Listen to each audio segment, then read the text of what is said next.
She went to the hospital with critical injuries, never recovered, and sadly died.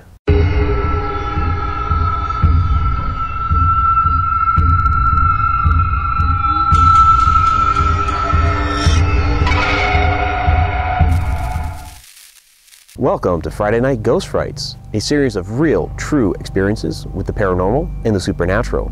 Ghost tales that may frighten you in the depths of the night. Some may not believe the things I'm about to describe, but I assure you that everything I'm about to tell you is absolutely true. It is up to you, dear viewer, as to whether you believe me or not.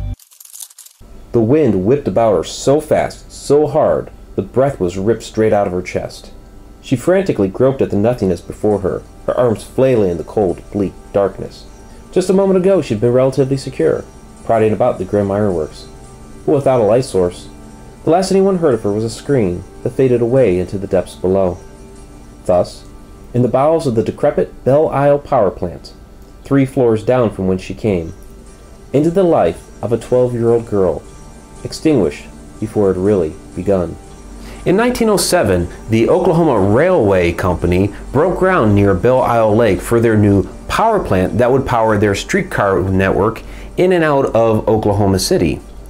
In order to entice people to use the new streetcar system, they developed an amusement park around the lake that had a number of rides, bathhouses, a fishing area, a swimming area, and the like. Over time, it was dubbed Oklahoma's Coney Island, and Coney Island was developed much the same. However, an ominous sign was cast over the entire area on Halloween 1908 when a worker at the railway's quarry suffered critical injuries and died from faulty machinery. Since then, Belle Isle has been littered with tragic deaths, and while Harry Houdini did perform at the Belle Isle Amusement Park and escaped its clutches, others were not so fortunate. During the summer of 1926, one woman lost her hat on a roller coaster, and while she reached to grab for it, she banged her head, fell out of the roller coaster, fell 8 feet. Where it was discovered, her skull was crushed.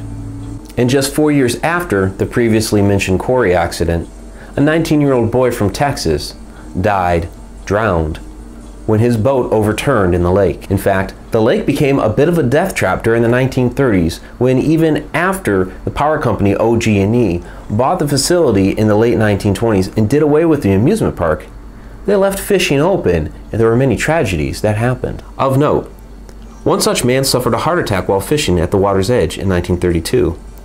Another fell from his boat in 1934, was found struggling in the water, but was unable to be revived after being brought ashore.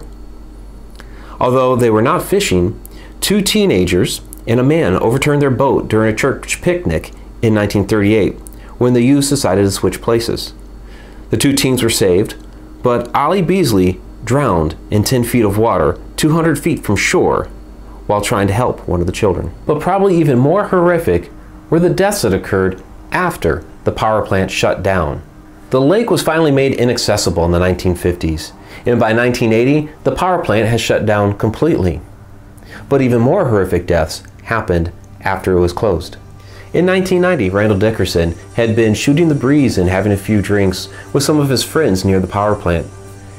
But when they decided to end the evening and walk away, Randall decided to have a peek inside the abandoned power plant. He was later discovered by a group of teens who had also broken in, and Randall had fallen 5 stories to his death and was discovered in a pool of his own blood. And then there was Tia Jones in January 1995, who, at the age of 12, had also broken in with a group of friends. And 3 stories up, they didn't notice the gap in the floor. She plummeted right through. She went to the hospital with critical injuries and never recovered and died.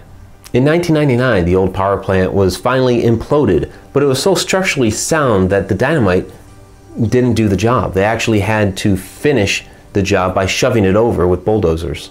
It has since been made into a retail shopping center, the lake behind it now just a strip of water. During the construction of the shopping center, many workers noticed their machinery operating strangely or even starting up on its own, with no explanation at all. Some thought that maybe teens were coming in and fooling around with the machinery or starting it up, but no teens were ever discovered. One retailer has heard their names called out during after hours. Cold spots are felt throughout a number of the different stores, and one particular store has noticed sale items knocked off shelves in the mornings when they open up. And on some rare occasions, an unexplainable ghostly mist rolls into the area.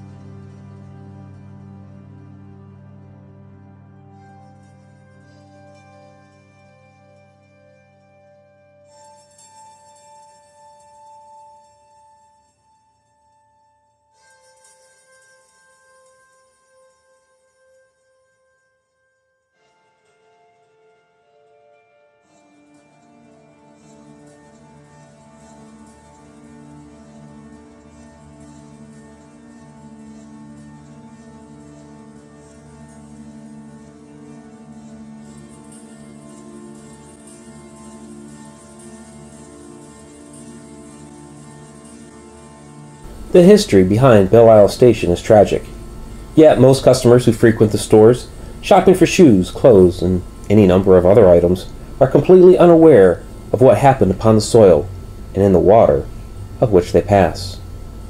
The rail cars, amusement park, and power plant are long since gone, but the memories and energy still remain throughout the historic grounds.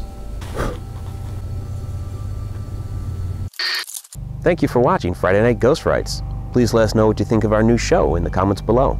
And if you have not yet, please subscribe. I'm Mike Ricksecker. Until next Friday night.